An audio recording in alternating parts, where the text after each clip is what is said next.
Hey, what's going on, everybody? I'm Pastor Adam. Happy Old Testament Thursday. I'm so excited you decided to tune in, check out, and see what we've got going on today. I've got a question for you. What do you think about God's voice? How do you hear from God? How do you know what God's voice sounds like? Usually, we recognize people by the sound of their voice or something else.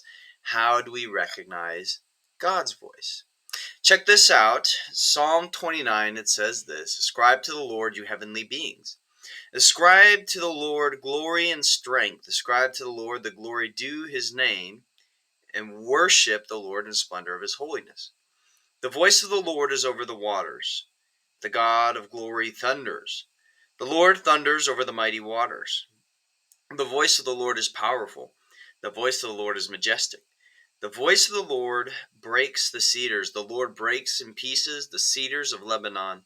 He makes Lebanon leap like a calf, Syrian like a young wild ox. The voice of the Lord strikes with flashes of lightning. The voice of the Lord shakes the desert.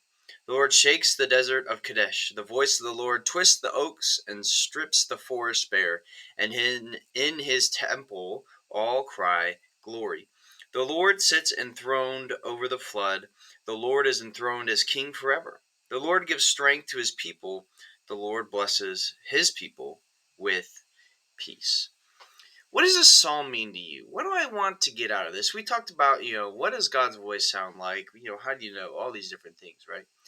Well, we just got a pretty big, description of God's voice. It breaks apart oaks and cedars, and it reigns over the waters and that of the desert, all these different things. So why would David write this psalm? Why would we include it in the Bible and all sorts of other different things? Well, I think it's important to know that maybe this psalm is all about praising God. When you praise somebody, you usually praise them for different things that they do or attributes for them, their characteristics.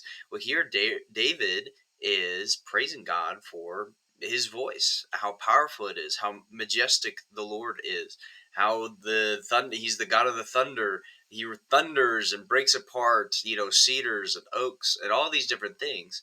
What David is trying to say here is, Lord, I praise you for being powerful. So, what do I want you to do today? I want you to praise the Lord for being powerful, for blessing you, because at the tail end, it says he blesses his people with peace. That's because God is a mighty and powerful God. I'm Pastor Adam. This has been Old Testament Thursday. I'll see you next time.